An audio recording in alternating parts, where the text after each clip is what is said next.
if it's somewhere else, it needs to be changed in the header to a different warehouse. Say it could be it's going to be U.S., but it could be warehouse 12. It could be our service warehouse, which isn't created yet, or whatever.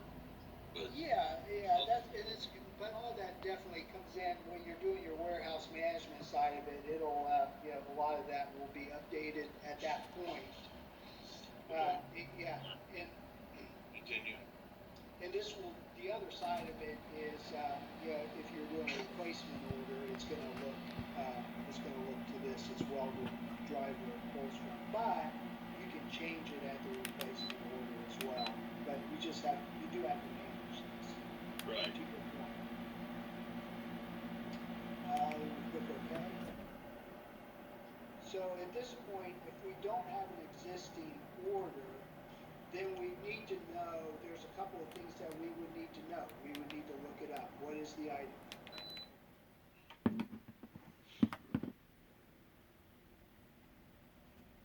So since we are not pulling in an existing one, I'm going to have to put in all of this information. Uh, I'll have to enter all this. Right. Well, that's going to have to. It's going to be going to manually come from the other system, right? So you're going to be looking at a hard coded invoice, right? Or you're going to have to manually enter stuff. Yeah, Say, you're going to have to pull it. say if it was $15,000 would be, which is the invoice amount, you're going to have to manually select what serial number is going to be returned, um, and what invoice it was on, cross reference to something, I guess. Well, right. So, you're going to have to put in some of the reference numbers in there. Yeah, you'll have to tie it back. So external reference, would that be like say our say like Sage invoice 4525. You can use that. Probably a It's in better text one would, field. yeah. I mean, you definitely can do that. Or you use like, the customer reference field in there. That may be a better one to use for those. But yeah, you can use that. Um, the key is which one you're ever using, just be consistent across the board because it's going to be a free text field that you pull. So, that's just the way it's going to have to, since we're not tied back, we're going to have to pick one of these free text fields to be able to use. An external reference is as good as any of them, that's for sure. Then you can pick a disposition code, but it's probably better at the point that we receive it in. This, yesterday, uh, excuse me. Yesterday we were talking about that replacement order. So if we were wanting to ship one out right away, you see how that's lit up here. Yeah. So if we were going to do one in advance, we could go ahead and click on replacement order. Uh-huh. You can add charges here as well. So now it just falls into the normal cycle of a return. So now I will save it. I'll actually hit save. I hit Control S is my favorite thing. And then go back to, let's just make certain this works.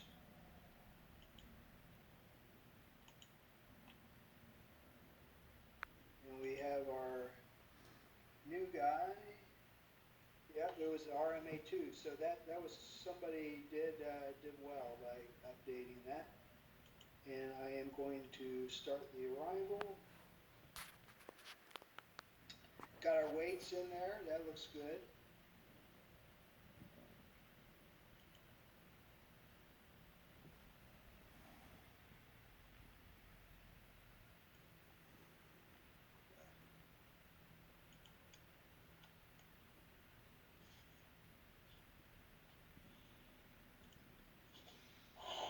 And back to inventory, journals, item arrival.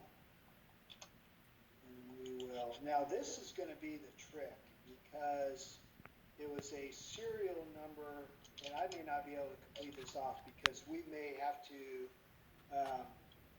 Well, actually, let's just see if I can do that here. So I don't have an existing serial number to pull in.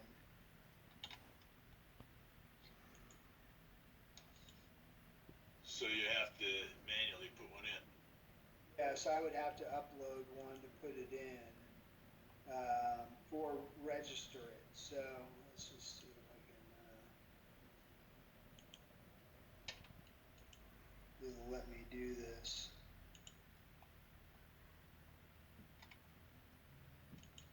I'm just gonna take one, see if it'll let me do it.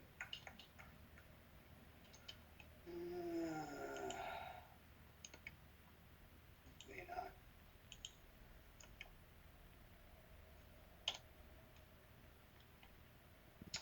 And we will do this just as a put it back into inventory credit.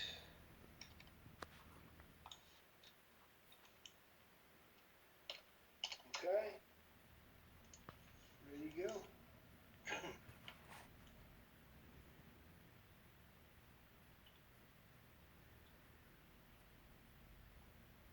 Of course.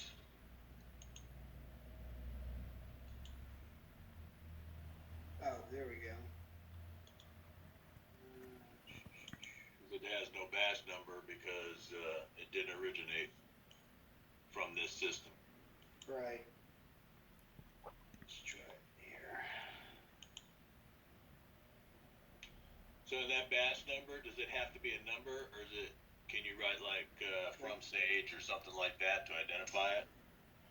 Or you know, in terms of this, I'm kind of slapping this through, but yeah, you could put something like that in there, and that may be a good one to do. You may have Sage in there as your batch number, so each one that came in, so you're able to identify, your batches of transactions from Sage. Because we'll be able to identify the serial number back in Sage if we needed to. Yeah, and that's a good point, and that may be something we test back through as well. So now that I have this in place, yeah, I can't edit it, and now I go back to sales and marketing, and now it's set as open. So that's the difference. So if I go back to open return orders, these are all the ones that have been received so they've been received. So now I can send acknowledgement. Well, yeah, and it said acknowledgement is received, and we said that's where we're going to stop today, and then we issue the credit against these. Right. On the accounting side.